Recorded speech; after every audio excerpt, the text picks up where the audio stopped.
Absolutely. It's my pleasure to be here. Thank you so much, Charles, for the introduction. And I just want to say hi to everybody who is here joining us this afternoon. My name is Wendell Stallings. I'm sales director for the advanced planning team with Emeritus.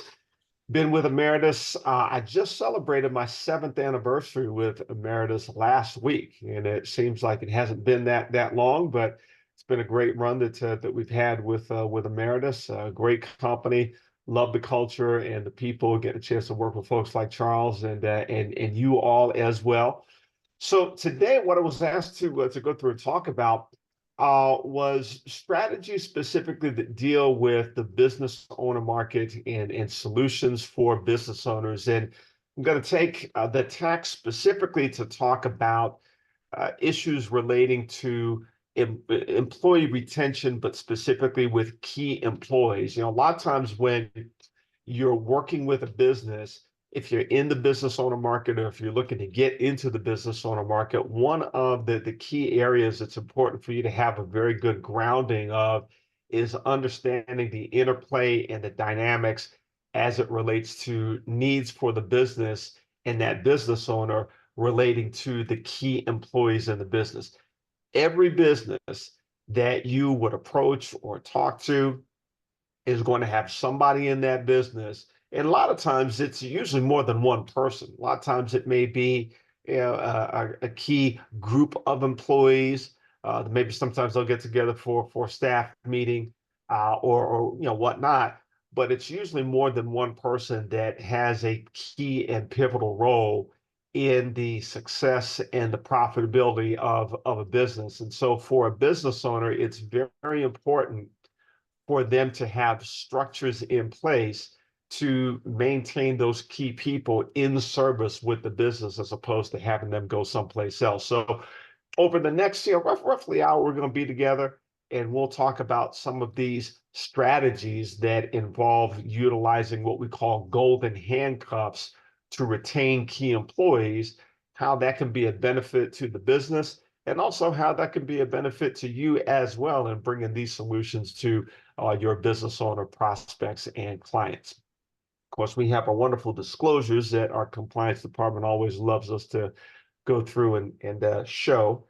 But here at the outset, I just want to let you know with these different strategies that we'll be talking about here today, a lot of times there's questions as far as, well, how do I know which specific strategy to utilize? And we'll talk about that in more detail as we go forward. But something that's important to establish at the outset is that there is a continuum, if you will, when we look at these strategies between two issues. One being the level of complexity. So if you look on the vertical axis, that really speaks to the level of complexity that's involved in establishing, setting up and implementing these plans and administering them going forward. And then on the bottom, your your horizontal or your x-axis, you've got the issue of control.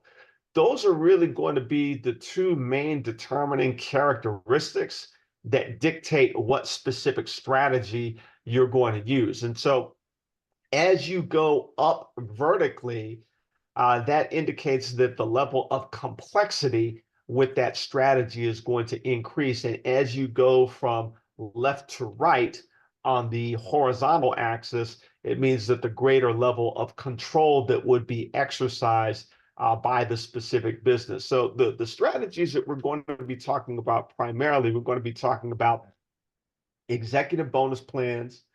We'll talk about something that's called the DER. That stands for Dual Executive Reward. We'll talk about that, and I'll give you a breakdown about what that means and how it's utilized.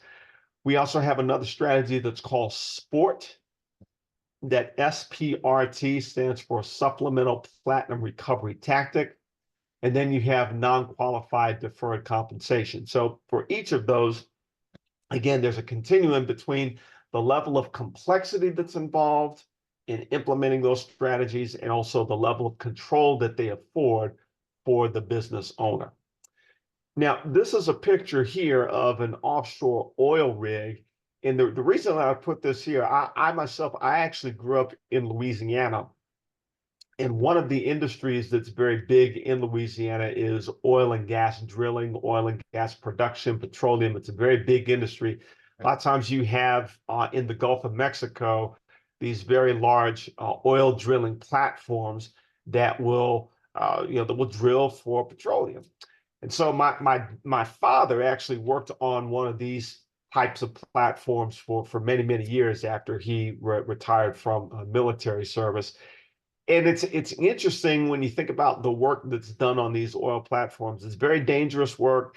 They have all types of safety standards that they put into place, and even so much so that if they're able to go for certain durations of time without any accidents on the oil rig, they actually give bonuses to all of the employees of the rig. And so it's very important for them to maintain high levels of safety. Well, there was a situation on one of these oil rigs where you had a manager that was a big stickler for maintaining safety standards. And if they weren't followed to an absolute T, what would happen is that he would just basically go and fire people. And he would get them out, replace them with somebody else. And this happened so frequently that the people in corporate came to this particular manager and said, well, if you can't figure out how to be able to work with these people and train them as opposed to firing them for minor offenses, you're going to be the next one that's on the chopping block, because you firing these people, what's happening is they're going to work for our competitors. We've spent all this money training these people and getting them up to speed so that they know the different equipment that's on the rig. They know how to be able to operate the machinery and work their specific function on the rig. You're firing them, and now they're just going over to our competitors. The competitor hasn't had to pay for all of the training, so it's like we're subsidizing our competition. We can't continue to do this. So either you figure it out or you're going to be out of here. And so the manager obviously, had to figure out another way of being able to make sure that the safety standards were met, but to really work with the people to help them, as opposed to just getting rid of people for minor infractions. And so I mention that because it really speaks to the importance of retention of employees, especially in the key executive ranks. Now, for some businesses, even the rank and file employees may be indispensable to the extent that they may have specialized skills. It may be a job function that is difficult to replicate, as it was with the offshore oil rig. But certainly when you talk about key employees that have the biggest impact on the business as far as its profitability, as far as its success, that business has a vested interest in wanting to make sure that those key people stay on board. And there's a very high cost when you deal with this issue of executive turnover. Some of the costs are listed here on this particular slide. Hiring costs. When you go and fire somebody and have to hire somebody in their place, there's a cost to that. There's an onboarding and training cost element when you are dealing with turnover. The learning and development, if you have a specific role that remains unfulfilled or unfilled, certainly that can have an effect on the business. And then when you look at just the overall differential as far as the pay, a lot of times, some of these surveys that we've looked at, one of them specifically showed that there was an increase of 213% of that executive's annual pay as far as the cost of being able to replace a key person. Now, that's going to vary from business to business, but it just gives you a little bit of a sense of some of the expenditures that a business might have to lay out if one of those key people actually leaves the business. Now, those are some of the specific financial costs, but there are others as well. Sometimes you have situations, if you have a person that's very beloved in a business and they leave, it could have an effect on the morale of the business overall. Sometimes you have key people that could have pivotal relationships with banks, with suppliers, with other key relationships that business has. And sometimes it can even lead to a cascading ring of turnover. if you have someone that comes in and says, hey, you know, I know what you're dealing with over with, you know, where we used to work, come over here because the grass is greener. I made the jump, I moved, and now my hours are better. I'm able to work in a better environment, and I really think that you would like it over here.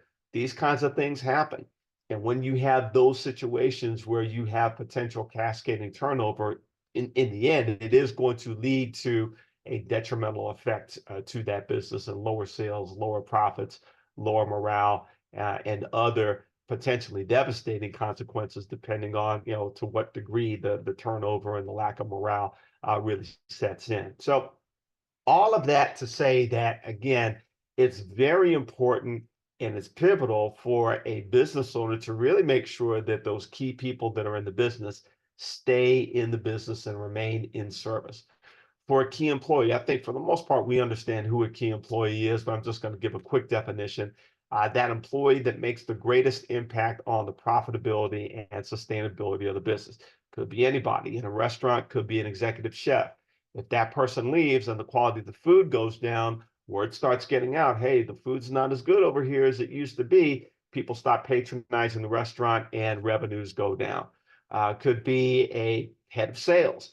Head of sales goes someplace else, and now sales aren't at the same level that they were before. Again, that obviously has a major impact on a business. Could be other roles as well. But again, it just illustrates the importance of key employees and key people staying on with the business.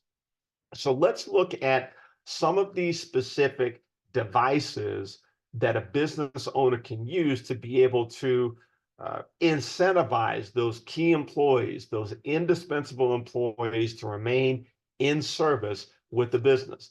Now, when we talk about these types of strategies, what we're talking about is a category of benefits that a business can offer that are called non-qualified executive benefits.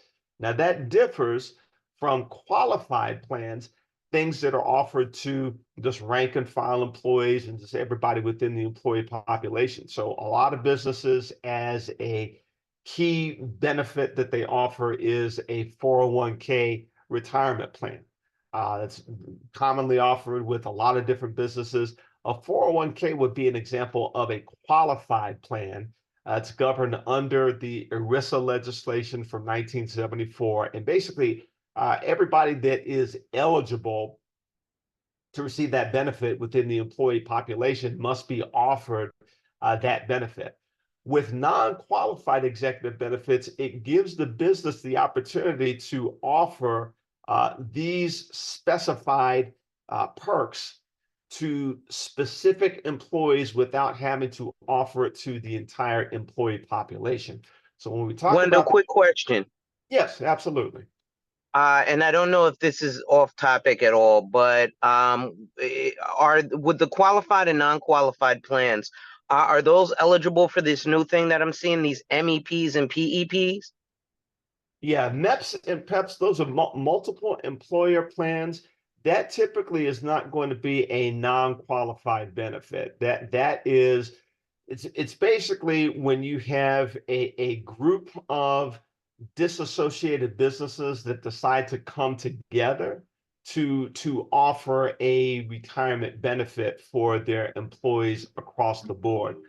We actually have on the 10th of July, so that's going to be a week from tomorrow, we actually are going to be putting on a retirement planning workshop. A part of that presentation that we're going to be doing covers MEPs and PEPs. So if you're interested in hearing more about that, you want to make sure that you sign up for the session that we're going to have on the 10th of July, because we'll be covering that in more detail. Thank you. Yeah, absolutely. Absolutely. Okay. So again, non-qualified executive benefits, it gives a business an opportunity to specifically target select individuals to be able to receive the benefit. And in this particular situation, since a business will be looking to incentivize those key employees, then we will be utilizing these non-qualified executive benefits. So we're going to go through each one of these and just give you a breakdown as far as how they work, and then also give you an opportunity to be able to ask questions that you may have about these. Now, before we go into the specific strategies, I do want to say something here at this point because I do think it's important to point out. A lot of times what you will find is that non-qualified benefits will utilize life insurance as an informal funding vehicle for that non-qualified benefit. And so sometimes you'll have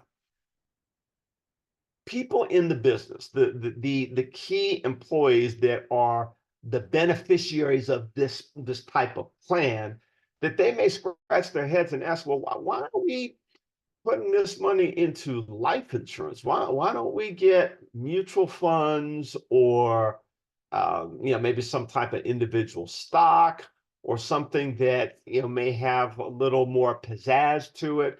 Life insurance is boring. I already have life insurance. Why would I need this benefit that the business is going to be given to me in the form of a life insurance policy?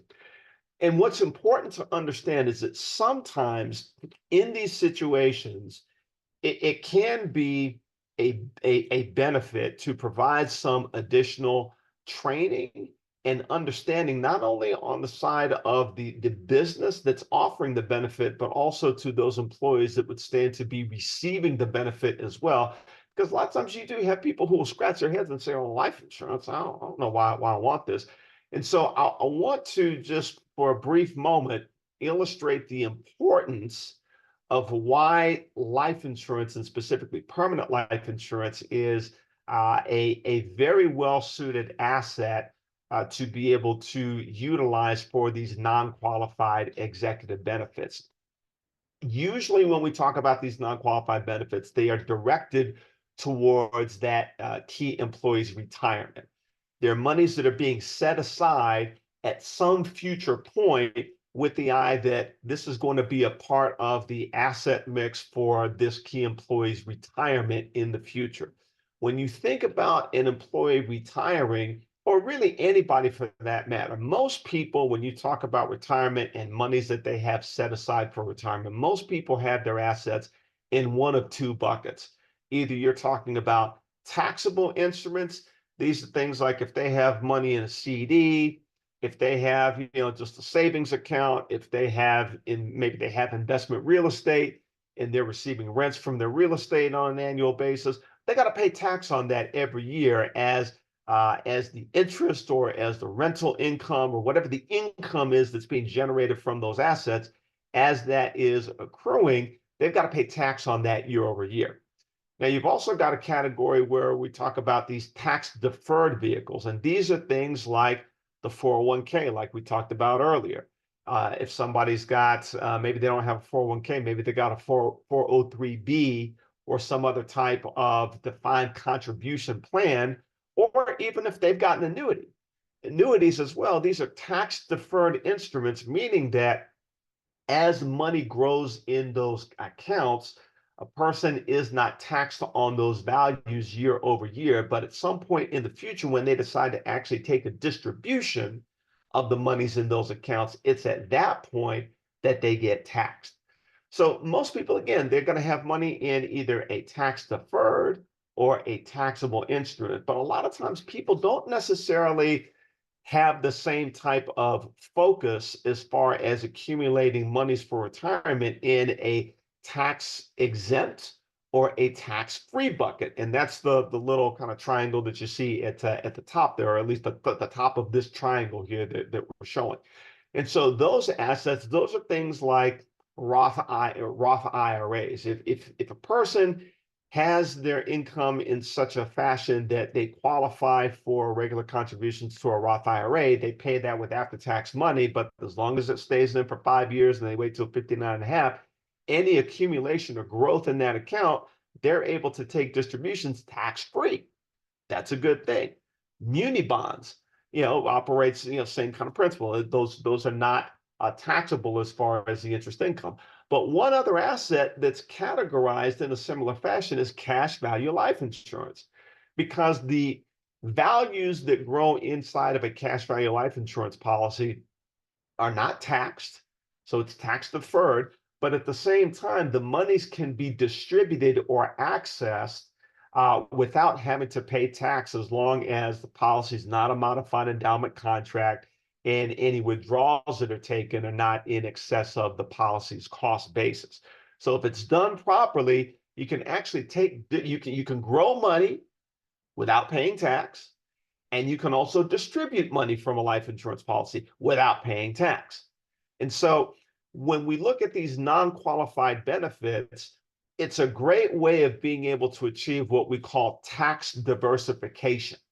If I've got my retirement assets in a bucket where I can take distributions tax-free, I have a bucket that's tax deferred and one that's taxable. What happens is it gives me a lot more flexibility, and it gives me a lot more latitude as far as deciding which assets I'm going to have distributed to me in retirement that can make a big difference as far as maximizing my overall retirement income.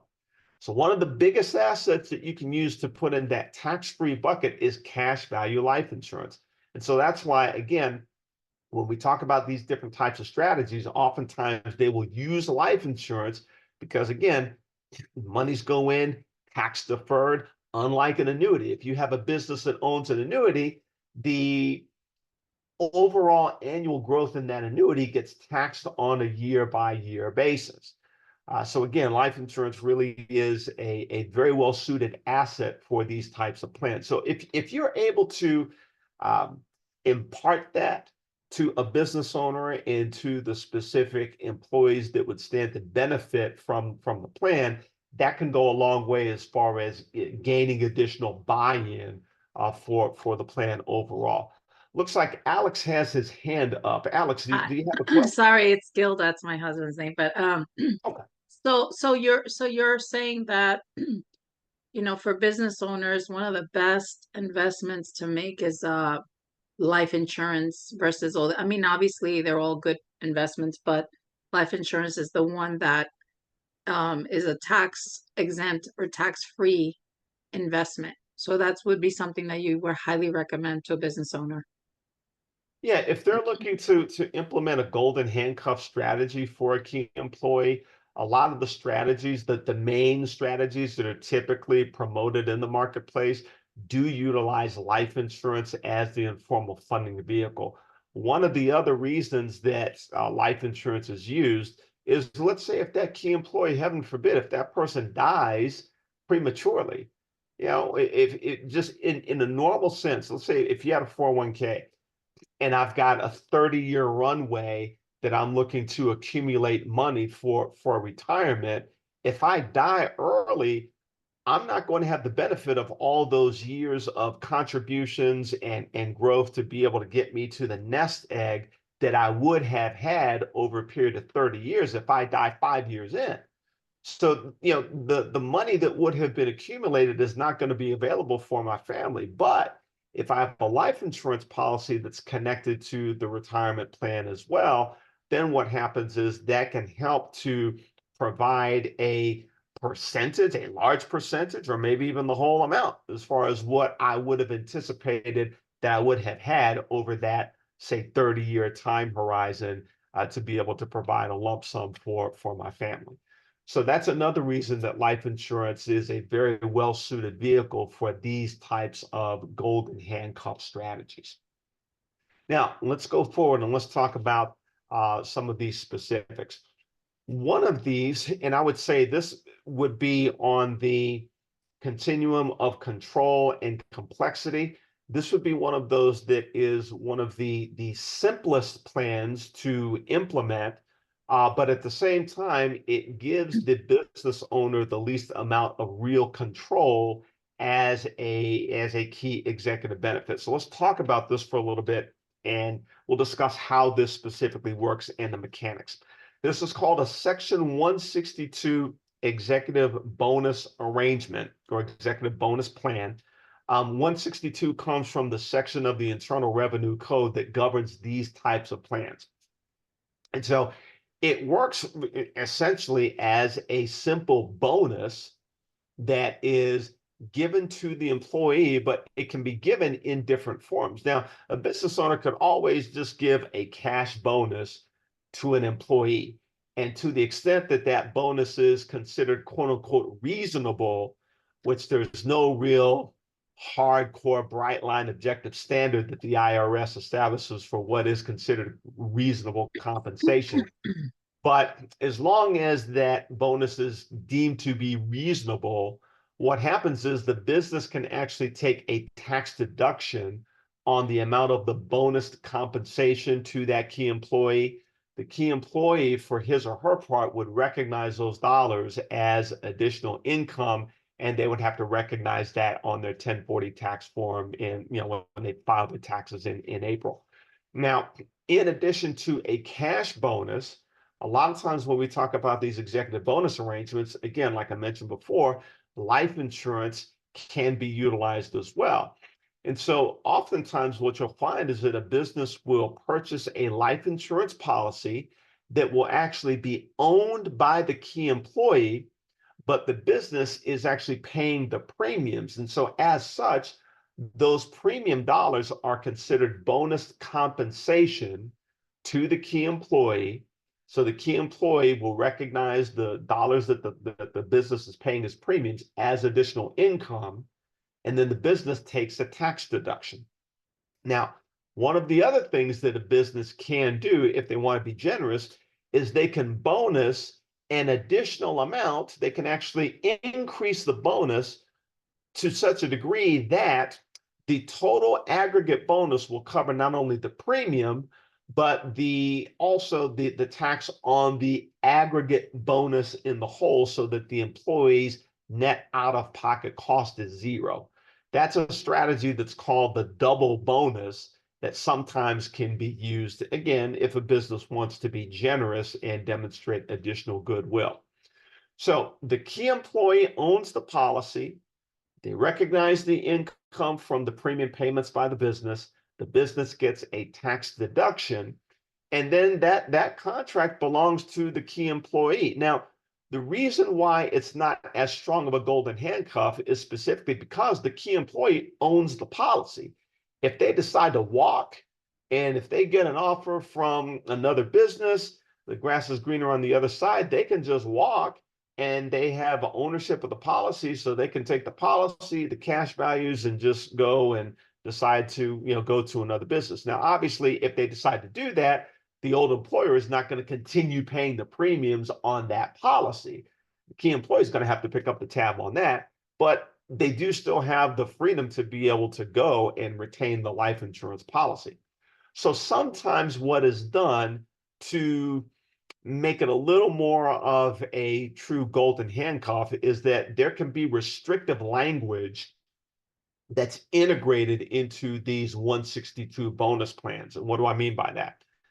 There can be language that's written into the agreement stating that for a specified period of time, could be 5 years, could be, usually you don't see, I would say, arrangements where it's more than 5 years and not all that common. So let's just say 5 years kind of as an average of a period of time that individual is not able to access any of the cash values of the life insurance policy.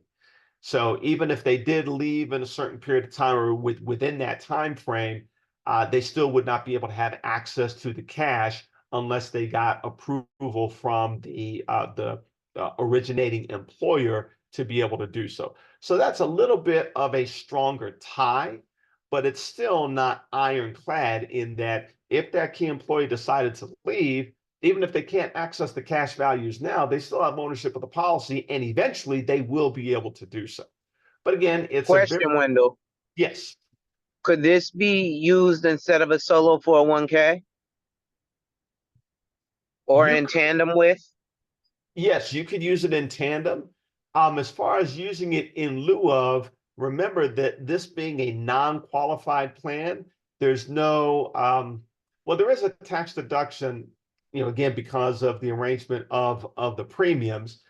But there's not going to be in this specific instance of utilizing life insurance unless you use a variable contract. the same types of investment options that you would have if you did a solo 401k. But you could use this in tandem with a 401k. So let's say if you had someone who wanted to have the life insurance as that tax-free bucket, if you will, and utilizing the 401k as the tax-deferred bucket, then yes, those two could certainly be looked at as very complementary in that fashion.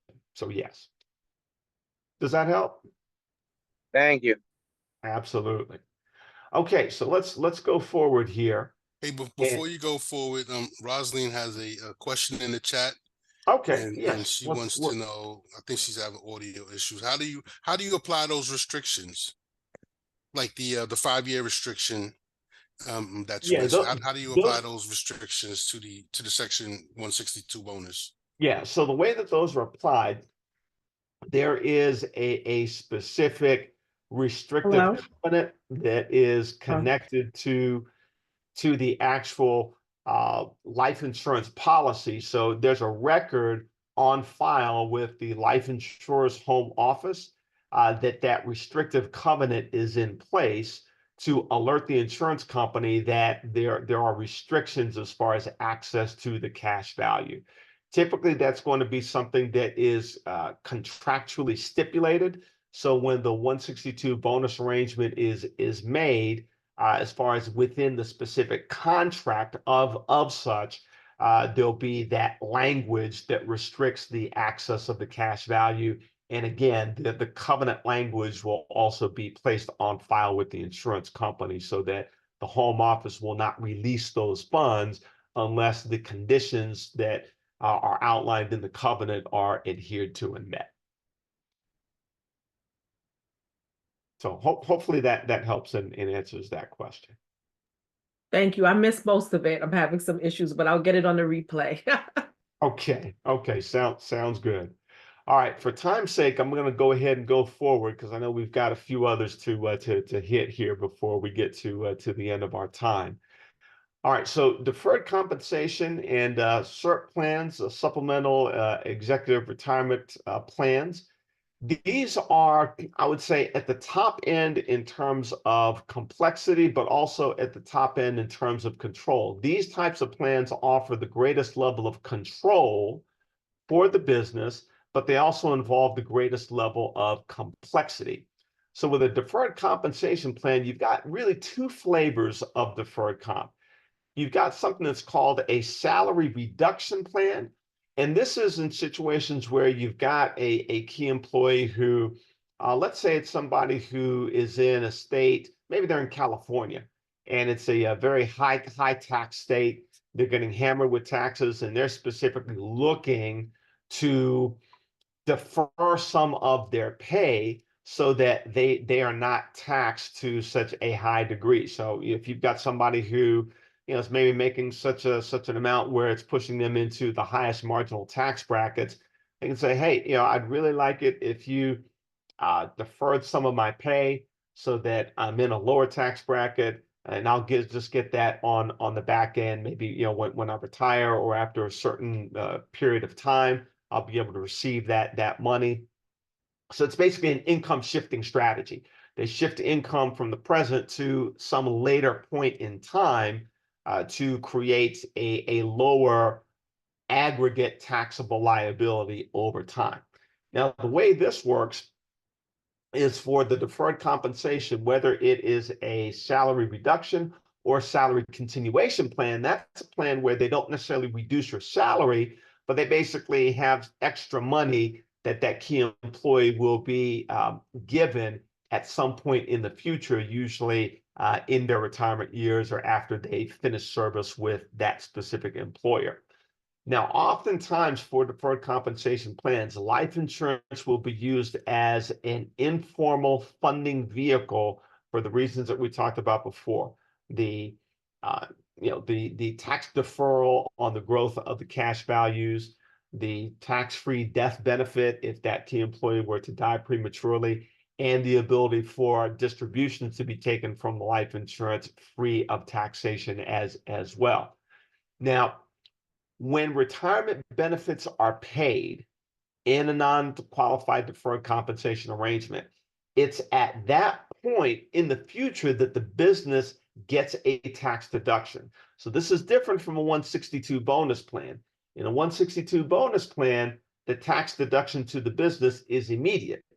Here with non-qualified deferred compensation, that's not the case. They don't get the tax deduction on the business side until that later point in time, whether it's at retirement or some other point when the business actually begins to make those deferred compensation payments to that key employee. At that point, then the business takes a tax deduction. The key employee would recognize the income that they receive as income that they report on their 1040, and then they pay the appropriate tax on that amount. So again, life insurance is incorporated and utilized here as well.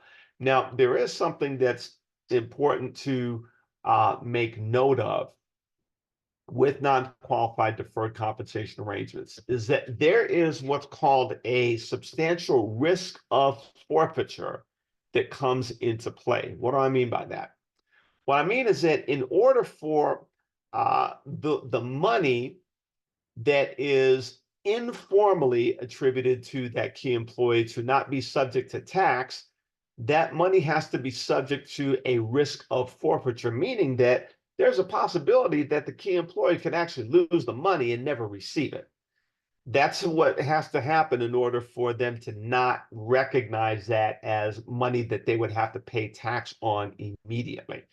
So in a situation where, let's say that, if the business fell on hard times, maybe the business got sued and there was a big judgment that was levied against the business, if creditors come in and take assets from the business, that could include the life insurance cash values that have been used to fund this deferred compensation arrangement. And as such, they could end up missing out and not receiving the actual compensation that they would be entitled to, because they have to have that element of a risk of forfeiture to not be taxed on that money immediately. But that's how the deferred compensation works. And this was an example. If I had more time, I'd go through the example of Westinghouse that this actually happened to. It was a big power company, went bankrupt, had a bunch of executives that were receiving deferred compensation, and that got completely cut off because now those dollars were subject to the claims of Westinghouse's creditors. Okay, let's continue going forward here. Split dollar life insurance. Now, this is one, and this is actually going to be integrated with the last two strategies, but I just want to mention it because it's important at least to have a rudimentary understanding of what split dollar life insurance is. Sometimes people will hear that term and their eyes will gloss over like, oh goodness, split dollar, what in the world is that?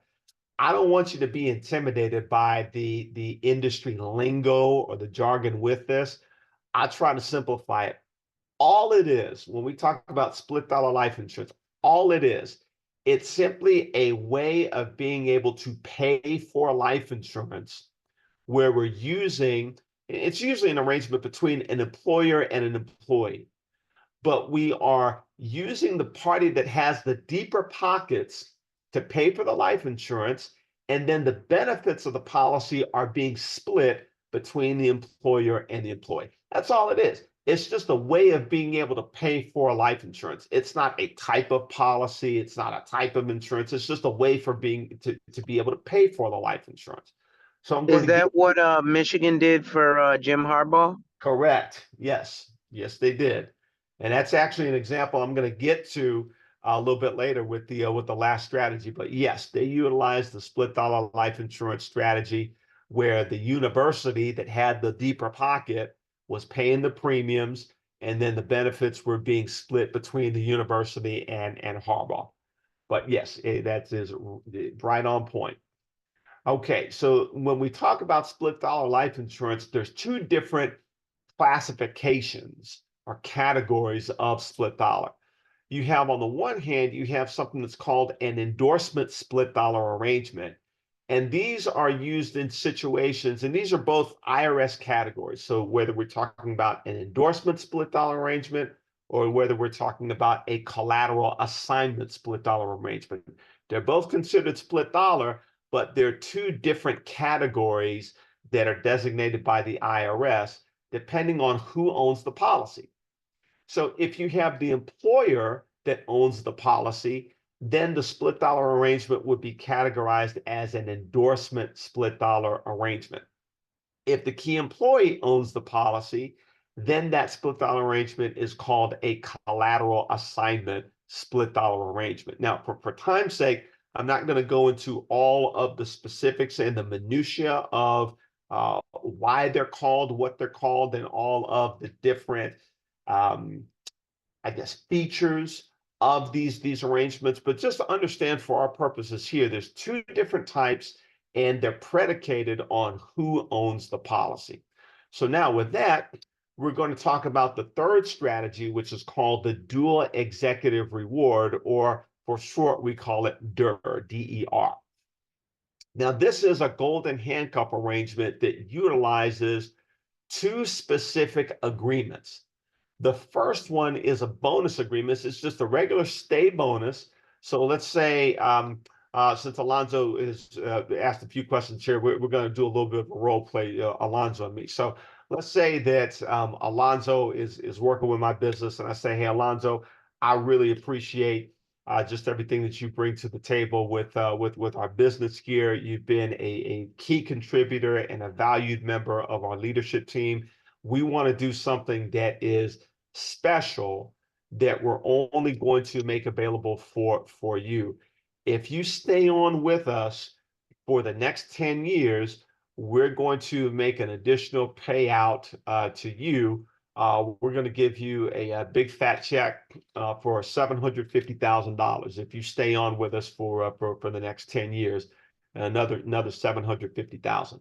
Now, depending on how much he's currently making and other factors, if that's a high enough amount to incentivize him to stay and say, wow, okay, I like that.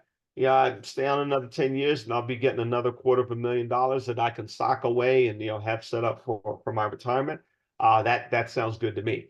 If we shake hands, we sign the paper, the contract to do it. Now Alonzo is going to be staying with me for the next 10 years in my business. And if he goes someplace else, well, guess what? He doesn't get the money. He doesn't get the $750,000. And if somebody comes to try to court him away and say, hey, you don't want to work for that slave driver Wendell over there, come over here, work with us. We got it better over here.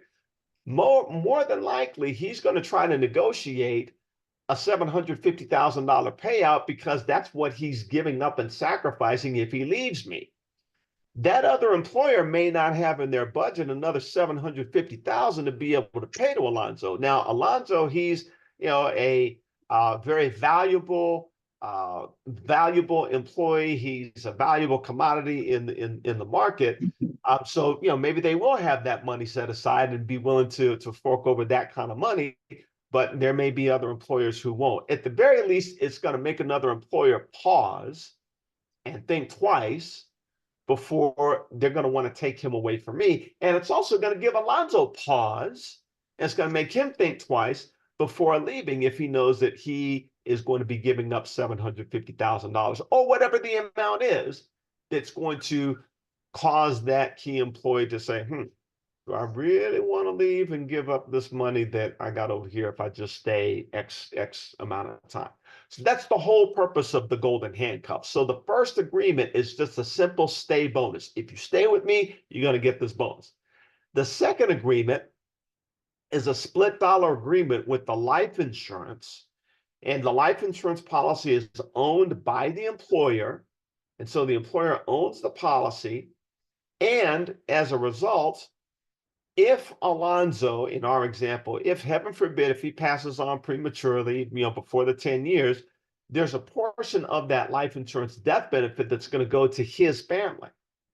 A portion of that death benefit also comes back to the business to help that business be able to find another replacement for Alonzo. But the majority of those death proceeds are going to go to Alonzo's family. But If he stays alive and he fulfills the service arrangement, the 10 years, then what happens is you got to pay him the bonus. So he's going to receive that bonus within 2.5 months of the end of the taxable year that bonus would be entitled to be paid to him. And he's got to receive it in a lump sum. So now me as a business owner, I got some choices. I've got this life insurance policy that has cash in it. And over that 10 years, it's been growing to the point where, guess what? I've got a projected $750,000 in that life insurance policy. I could just take the money from the policy and write the check and give it to Alonzo. I could actually bonus the entire policy itself. I could bonus the policy to Alonzo, give him the whole policy in kind, and now he's got $750,000 of cash value that he can use. Now, remember, when we bonus that compensation, that is additional income that he's got to recognize. So me as a business owner, I get a tax deduction at that point, and then Alonzo's going to have to pay the tax on that $750,000 of value, but he's got cash in the policy. He could, in effect, take some of the cash from the policy, pay the tax, and then whatever the difference is, now he's got that to be able to have completely tax-free income to supplement the other assets that he's got in retirement. Sometimes this arrangement can also be used as a way of funding a buy-sell agreement. So let's say if I'm the business owner and maybe I want to sell my business to Alonzo, he's going to buy the business from me. He could take the cash value from the policy, and depending on how much my business is worth, maybe we make an agreement where Alonzo's going to be paying me a down payment, a certain percentage of the value of the business, and then finance the rest through an installment note.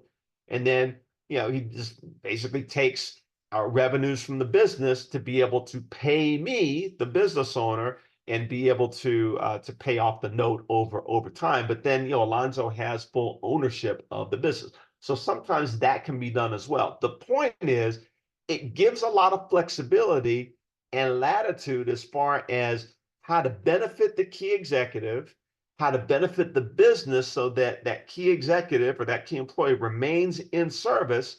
And then when it comes time to actually pay the bonus, you got some flexibility there as well. If I, as the employer, if I decide to pay in cash, I could hold on to the policy, wait for Alonzo to pass away at some point down the line, and then collect the death benefit. So that's another option that I've got as well as the business. So again, it just gives a little more latitude and flexibility as far as how the arrangement is ultimately consummated in the end. But that's called the dual executive reward. Now, for time's sake, we're not going to go through the numbers there, but we'll get into the last strategy, the supplemental platinum recovery tactic. Now, incidentally, you may be wondering, okay, well, this sounds all well and good. What type of product do you use for something like this? Typically, in most situations, the product of choice is typically our growth index universal life, our growth IUL. You're not restricted to using just that product. You could use whole life. In that situation, usually it's going to be an access whole life that tends to build cash value faster than some of the other whole life products that we have. But usually in most situations, what we typically see sold for these types of designs and strategies is the growth IUL. It basically just gives additional flexibility to the business in a universal life chassis. You can structure it so that it's a short pay type of design or a limited pay type of design. Now, obviously, that's not necessarily going to be guaranteed per se, but it does give a little more latitude and flexibility if the business may go through a hardship like we saw during the COVID period. Gives the opportunity to be able to suspend or to reduce premiums without having to worry about necessarily the same impact on the product as you would have if it were a whole life type product. Okay, so the last strategy is called the supplemental platinum recovery tactic, or SPORT for short. Now, this also utilizes a split dollar arrangement where the premiums are being paid by the business. The business has the deeper pocket, but because the key employee is the owner of the policy, the IRS categorizes those premium payments by the business as a loan from the business to the key employee. Now, what do we know about a loan? A loan has to be paid back. So what happens is with this type of strategy, there are premiums that are paid into the policy. And over time, as the cash value grows in the policy, eventually it's going to get to a point where the business will be able to recover all of the premiums that it's paid into that life insurance policy. But the remainder that still is left in the policy can be utilized by the key employee for his or her retirement planning purposes with all of the advantages of cash value life insurance that we've mentioned in the past. So with this specific strategy, one of the key benefits for the business owner is that they get a full, complete cost recovery for every dollar that they've placed into the arrangement. Now, this was the type of strategy that was used with Jim Harbaugh. When he signed on with Michigan, they basically put over a period, I believe it was over a 5-year period, it was $14 million into a permanent cash value life insurance policy, whereby at a certain period of time, policy was going to build up value and return the $14 million to the University of Michigan, but at the same time give Harbaugh a very large cash value life insurance policy. I don't remember off the top of my head the specific numbers. I think it was somewhere around 35 million, somewhere of plus of cash value that was inside the policy, and somewhere in the $60 million death benefit. Now, don't hold me to those numbers, but I believe it was somewhere approximately that amount. But needless to say, it was a very lucrative and large arrangement that was made for Coach Harbaugh. Of course, now he's back in the NFL. But this was the strategy that was used for Harbaugh, and it can be employed at any level. I mean, it can be scaled up or down depending on the needs of the business and just what their budget is to be able to do this type of arrangement. It's a great golden handcuff. And because of the nature of the loan arrangement and the recovery element, in order for this arrangement to really work, that key employee does need to remain in service for for a sustained period of time. At least typically it's going to be at least 10 years. If it's 15, all the better. But if it's somebody who just stays on for 3, 4, 5 years, that doesn't give the policy enough time to build up sufficient cash value so that when the business is paid back from the cash values of the policy for the premiums that were contributed to the plan, if it's just 4 or 5 years, there's not enough residual cash value that when the business is paid back, you still have robust cash value to carry the policy forward. So that's why this is a great golden handcuff, because it incentivizes that key employee to stay on for a duration of time such that when the premiums are paid back to the business, there's a hefty amount of cash value in the policy to still carry the policy forward and to be able to provide retirement income distribution opportunities. Okay, so with that, I'm going to go ahead and stop and see what questions you may have about any of these strategies that we've talked about. I know I've said a lot. It's been a mouthful, but I want to make sure if there's any questions, feel free to bring them forward. I'm not able to see the chat right now, but whether in the chat or if you want to just unmute and just fire away. There was one question in the chat. Rosin asked, because she's having problems, will we be able to get a copy of these slides? Can we have a copy of these slides? Okay. Absolutely. Yeah, I'll send them, Charles, to you. You'll have them, and then you can feel free to distribute them to. Okay, thank you. Yeah. Can we fund buy-sell agreements with term insurance? Yes, you can fund buy-sell agreements with term insurance. A lot of times that is done very frequently as a matter of fact. Usually there is some type of a specific time frame that the partners or the shareholders in the business would have in mind for a specific buy-sell agreement to take place. So yes, that can be done. As an alternative, we do have another strategy that we called our buy-sell LLC that utilizes permanent life insurance inside a buy-sell agreement. And mainly the reason that it uses permanent life insurance is that there's some additional benefits that allow for a specific partner or shareholder to recover their policy from the LLC in the event that, let's say, they retire and maybe they don't necessarily execute the buy-sell agreement. It gives them an opportunity to recover their policy without creating a taxable event for the other partners and still utilize the cash value for their specific retirement needs or otherwise. But yes, to answer your question, yes, you can use term insurance for buy-sell agreements. Yes. Thank you. Any other questions? Yeah, Wendell, this is Greg. I have a question. Can this strategy be used with nonprofit entities? I'm working with one now, and they're interested in the executive bonus, but they're also interested in a 457F. And I need to be able to show them the differences between the two. So on the executive bonus, yes, you can use it. Keep in mind that if you're talking about a nonprofit, there's not going to be any specific tax advantage to them. So they're not going to get the tax deduction that a for-profit business would for the premium payments that they're paying. So that's one consideration. When we talk about the sports strategy, that comes into play a lot of times you'll see with nonprofits because of the limitations that they have as far as compensation to keep people, not more than $1 million, as far as the excise tax that comes upon nonprofits when they've got salaries of more than $1 million for key people.